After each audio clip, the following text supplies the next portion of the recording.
ভেপ কখনো একটি মাদক দ্রব্য নয়। আমাকে বিভিন্নভাবে হ্যারাসমেন্ট করেছে। আপনি কি ভেব নিয়েছেন নিজে? না, ওখানে যেই ভিডিওটি দেখিয়েছে, সেই ভিডিওটাতে আসলে আমি, এটা কিন্তু এখন অব্দি কোনো প্রমাণ হয়নি। আমি যে এটা আমি না, সেটার প্রমাণিত প্রমাণিত বলতে জিনিসটা হচ্ছে যে ছাত্রলীগের আইডি থেকে হইছে বা হচ্ছে আওয়ামী লীগের বিভিন্ন পেজ থেকে হইছে। তো এই জিনিসটা আসলে পাবলিক বলেন বা হচ্ছে যারা এডুকেটেড পার্সন বা আমাদের সমাজের মানুষ, এটা খুবই কিন্তু ওভাবে নিছে যে ওভাবেই কিন্তু জিনিসটা ছড়াইছে বা তারা কিন্তু জিনিসটা ওইভাবে বুঝতে পারছে।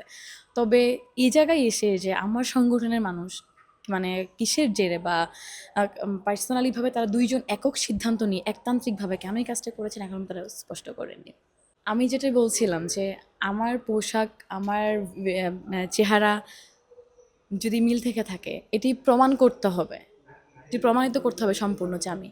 ইভেন আরেকটি বিষয় তারা যে তুলেছে যে হচ্ছে মাদক সেবন, যদি ওখানে তারা যে মাদক সেবন বলেছে, মাদক বলতে আমরা কি বুঝি আমাদের সমাজে হচ্ছে যেগুলো লাইসেন্স ব্যতীত যেই থাকে, তারপরে হচ্ছে আহ, বি- বিভিন্ন ধরনের যেসব থাকে আমাদের সমাজে, ওইসবকে আমরা মাদক বলেই ধরি এবং সেইগুলো বেআইনি কাজ। যার এরকম এরকম কিছু হলে আইন আইন তার আইনি ব্যবস্থাগুলো নেয়।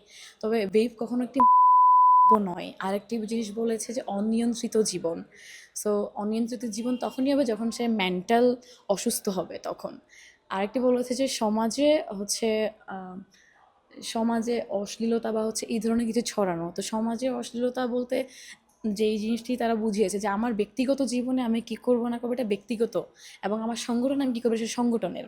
সো এই জিনিসগুলো সম্পূর্ণ বেসলেস এবং হচ্ছে এগুলার কোনো ধরনের কোনো প্রমাণ তারা এখন অবধি করতে পারেনি। কি বিভিন্নভাবেই ছাত্রলীগ, যুবলীগ, আওয়ামী লীগ তাদের বিভিন্ন পেজ থেকে একটি হ্যারাসমেন্টের চেষ্টা করছে। তো সেই প্রেক্ষিতে তারা আমাকে 5ই আগস্টের পর থেকে আমার ছবি দিয়ে বিভিন্নভাবে এআই দিয়ে বিভিন্ন ভিডিও, বিভিন্ন ছবি বানিয়ে, এবং হচ্ছে আপনারা দেখবেন আমাদের যারা এখন লিডার পর্যায়ে যারা আছে তাদের সাথে আমার যে ছবিগুলো আছে সেসব নিয়ে আমাকে বিভিন্নভাবে হ্যারাসমেন্ট করেছে। সো এটা সম্পূর্ণ হচ্ছে যে আওয়ামী লীগ বা তাদের যে বট বাহিনী আছে, যেটাকে আমরা বট বাহিনী বলি, তাদের সেই সকল পেজ থেকে এটা আমাকে ইন্টেনশন নিয়ে একটি অ্যাটাক করা হয়েছিল। আচ্ছা, আমারটা যেটা ছড়ানো হয়েছে, যখন ছড়ানো হয়েছিল তখন এই বিষয়টি মোটামুটি আমি হ্যান্ডেল করি। তারপরে হচ্ছে আমার সদস্য সচিব আমাদের সংগঠনের এবং হচ্ছে আহ্বায়ক যেই ডিসিশনটা নিয়েছে, সম্পূর্ণ এটা তারা ব্যক্তিগতভাবে নিয়েছে।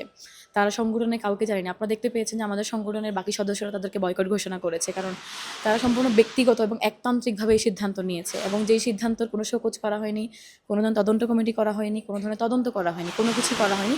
এবং কেন্দ্রে জানিয়েছে আমাদেরকে সেফ যে তারা এই বিষয় সম্পর্কে কিছু জানে না। আমাকে যদি বহিষ্কার করতে হয় তাহলে কেন্দ্রেই আমাকে বহিষ্কার করবে। তারা যে বহিষ্কার করেছে এটা আসলে বহিষ্কৃত হয়নি। এটা বিষয়টা এরকম হয়েছে, আমার লাইফে একটা ইফেক্ট পড়েছে এবং আমার সংগঠন বিতর্কিত হয়েছে। সো আমার জায়গা থেকে আমি এখনও এটা বুঝতে পারছি না যে আসলে আমার সংগঠনের সদস্য সচিব এবং আহ্বায়ক কাদের এজেন্ডা বাস্তবায়ন করছে বা কিসের জন্য বা কোন কারণের জন্য তারা এই কাজটি করেছে। তবে যেটুকু বুঝতে পেরেছি যে এটা একটি তাদের পার্সোনাল কোনো ক্ল্যাশ বা পার্সোনাল জায়গা থেকে এটি তারা করেছে, বা হচ্ছে হিংসাত্মক মনোভাব থেকে যে কাজটা বলে বা রেশান্নক যে একটা মনোভাব আছে, এই জায়গা থেকে তারা এই জিনিসটি করেছে। আমাকে কখনোই ব্যক্তিগতভাবে কেউ কখনো সরকারি অধিদপ্তরে দেখেনি, আউট অফ আমার সংগঠনের কোনো প্রোগ্রাম ছাড়া, সংগঠনের প্রোগ্রাম ব্যতীত আমাকে কখনো দেখেনি। সো আমি এরকম কোনো জায়গায় আমি কখনো সম্পৃক্ত ছিল না। আর সদস্য সচিবের সাথে আমাকে এই যারা যে নোটিশটা দিয়েছে তার একদিন আগে যখন ডক্টর ইউনূস স্যার চট্টগ্রামে যায়, তখন কিন্তু আমাদের একটা পার্সোনাল মিট হয়, সেখানে আমিও ছিলাম। সেখানে আহ্বায়ক ছিলেন, সদস্য সচিব ছিলেন, আমাদের খানতালাত মাহমুদ রাফি ছিলেন, রাসেল ভাই ছিলেন, রাসেল আহমেদ এনসিপির উত্তর জেলার মুখ্য সংগঠক। তো ওখানে আরও অনেকেই ছিলেন। তো আমাদের কিন্তু বিষয়টা এমন ছিল না, একদিন আগে অবধি পর্যন্ত কিন্তু আমরা একসাথে সংগঠনে কাজ করেছি, কিন্তু একদিন পর কি এমন হয়ে এলো বা কিসের জেরে তারা এই কাজটি করেছে এখন অবধি তারা স্পষ্ট করেনি।